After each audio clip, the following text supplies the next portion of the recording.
നമസ്കാരം.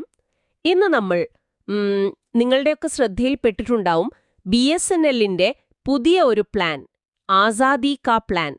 അതിനെക്കുറിച്ചാണ് നമ്മളിന്ന് കുറച്ചുകൂടി ആഴത്തിൽ സംസാരിക്കാൻ പോകുന്നത്. കയ്യിലുള്ള റിപ്പോർട്ടുകളൊക്കെ വെച്ച് നോക്കുമ്പോൾ ഒറ്റ രൂപയ്ക്ക് ഒരു മാസത്തെ സേവനം എന്നൊക്കെയാണ് കേൾക്കുന്നത്. എന്താണ് ഈ സംഭവം? നമുക്ക് വിശദമായിട്ടൊന്ന് നോക്കാമല്ലേ? തീർച്ചയായും. ഇത് ഒറ്റ നോട്ടത്തിൽ തന്നെ ഭയങ്കര ആകർഷകമായിട്ട് തോന്നും.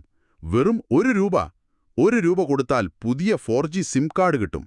അതിന്റെ കൂടെ 30 ദിവസത്തേക്ക് അൺലിമിറ്റഡ് വോയിസ് കോളുകൾ, പിന്നെ ദിവസവും 2 GB ഹൈ സ്പീഡ് ഡേറ്റ, അതുപോലെ 100 SMS-ഉം. അപ്പോൾ ശരിക്കും പറഞ്ഞാൽ ഒരു മാസത്തേക്കുള്ള ഒരു കംപ്ലീറ്റ് പാക്കേജാണ്. അതും വെറും 1 രൂപയ്ക്ക്. അതെ, 1 രൂപ എന്ന് കേൾക്കുമ്പോൾ ശരിക്കും വിശ്വസിക്കാൻ കുറച്ച് പ്രയാസം തോന്നും. പിന്നെ ഇത് സ്വാതന്ത്ര്യദിനത്തോടനുബന്ധിച്ച് ആസാദി കാ പ്ലാൻ എന്ന പേരിൽ ഇറക്കുന്നത് അതും ശ്രദ്ധേയമാണ്. BSNL ഇപ്പോ അവരുടെ 4G രാജ്യവ്യാപകമായിട്ട് എല്ലായിടത്തും എത്തിക്കുന്നതിന്റെ ഒരു അവസാന ഘട്ടത്തിലാണല്ലോ. അപ്പോൾ സ്വാഭാവികമായും കൂടുതൽ പുതിയ കസ്റ്റമേഴ്സിനെ പിടിക്കുക എന്നൊരു ലക്ഷ്യം ഇതിന് പിന്നിലുണ്ട്, അല്ലേ? അത് തന്നെയാണ് പ്രധാന കാര്യം. കൃത്യമാണ്. കാരണം 4G നെറ്റ്വർക്ക് ഒരുവിധം എല്ലായിടത്തും ആയല്ലോ. അപ്പോൾ ആ നെറ്റ്വർക്കിലേക്ക് എത്രയും പെട്ടെന്ന് ആളുകളെ എത്തിക്കണം. അതിനാണ് ഈ നീക്കം. ഇതൊരു അഗ്രസീവ് മാർക്കറ്റിംഗ് തന്ത്രമെന്ന് തന്നെ പറയാം. മാർക്കറ്റിലിപ്പോൾ നല്ല മത്സരമാണല്ലോ. അതിൽ പിടിച്ചു നിൽക്കാൻ, പ്രത്യേകിച്ച് വില കുറഞ്ഞ പ്ലാൻ നോക്കുന്നവരെ കിട്ടാൻ ഇതുപോലെ ഷോക്ക് ഓഫർ നല്ലതാണ്. ഇത് ശരിക്കും BSNLന്റെ 4G നെറ്റ്വർക്ക് എങ്ങനെയുണ്ടെന്ന് ആളുകൾക്ക് അനുഭവിച്ചറിയാനുള്ള അവസരം കൂടിയാണ്. പക്ഷേ എനിക്കൊരു സംശയം. 1 രൂപയ്ക്ക് ഇത്രയധികം കാര്യങ്ങൾ കൊടുക്കുമ്പോൾ ഇത് BSNLന് എങ്ങനെ മുതലാവും? പിന്നെ ഒരുപാട് പേര് ഈ ഓഫർ എടുത്തു വരുമ്പോൾ നെറ്റ്വർക്കിന്റെ സ്പീഡിനെയും ക്വാളിറ്റിയെയും ഇത് ബാധിക്കുമോ? അതും ഒരു വിഷയമല്ലേ? അതൊരു നല്ല ചോദ്യമാണ്. ശരിക്കും പറഞ്ഞാൽ ഇതൊരു സ്ഥിരം പ്ലാൻ അല്ലല്ലോ.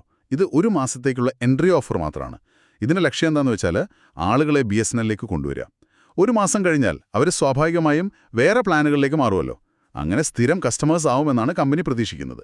പിന്നെ നെറ്റ്വർക്ക് ക്വാളിറ്റിയുടെ കാര്യം, 4G വിന്യാസം പൂർത്തിയായതുകൊണ്ട് പുതിയ കസ്റ്റമേഴ്സിനെ താങ്ങാൻ പറ്റുമെന്നാണ് BSNL പറയുന്നത്. എന്നാലും ഓഫർ സമയത്ത് ചില സ്ഥലങ്ങളിൽ തിരക്ക് കൂടാനൊരു സാധ്യതയുണ്ട്.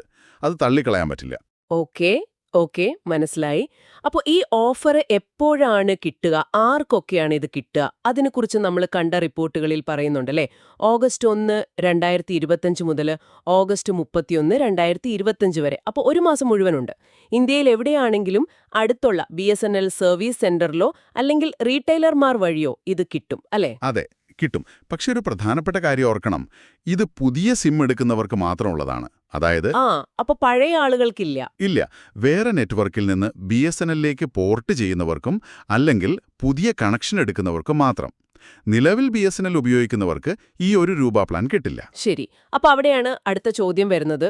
പുതിയ ആളുകൾക്ക് വേണ്ടി ഇത്രയും വലിയൊരു ഓഫർ കൊടുക്കുമ്പോൾ വർഷങ്ങളായി BSNL ഉപയോഗിക്കുന്നവർക്ക് ഒരു ചെറിയ വിഷമം തോന്നില്ലേ? അവരെ കൂടെ നിർത്താൻ BSNL എന്തെങ്കിലും ചെയ്യുന്നുണ്ടോ? അല്ലെങ്കിൽ എന്തെങ്കിലും ചെയ്യേണ്ടി വരില്ലേ? അത് സാധാരണ ടെലികോം മാർക്കറ്റിൽ കാണുന്ന ഒരു രീതിയാണ്. പുതിയ കസ്റ്റമേഴ്സിനെ ആകർഷിക്കാൻ എപ്പോഴും നല്ല എൻട്രി ഓഫറുകളുണ്ടാവും. നിലവിലുള്ളവർക്ക് സാധാരണ ലോയൽറ്റി പ്രോഗ്രാമുകളോ അല്ലെങ്കിൽ കുറച്ചുകൂടി പൈസയ്ക്ക് കൂടുതൽ ഡാറ്റ കിട്ടുന്ന പ്ലാനുകളോ അങ്ങനെയൊക്കെയാണ് കൊടുക്കാറ്. എന്നാലും ഈ 1 രൂപ ഓഫർ കാണുമ്പോൾ പഴയ കസ്റ്റമേഴ്സിന് ചിലപ്പോൾ അതൃപ്തി തോന്നാൻ സാധ്യതയുണ്ട്.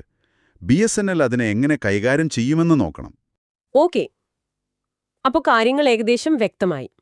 BSNLന്റെ ഈ ആസാദി കാ പ്ലാൻ എന്ന് പറയുന്നത് അവരുടെ 4G മാർക്കറ്റിൽ ഒന്നുകൂടി ശക്തമായി വരാനുള്ളൊരു ശ്രമമാണ്.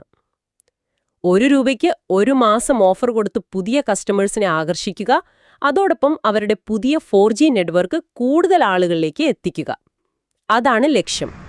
ഓഗസ്റ്റ് മാസം മുഴുവൻ ഈ ഓഫർ പുതിയ ആളുകൾക്ക് കിട്ടും.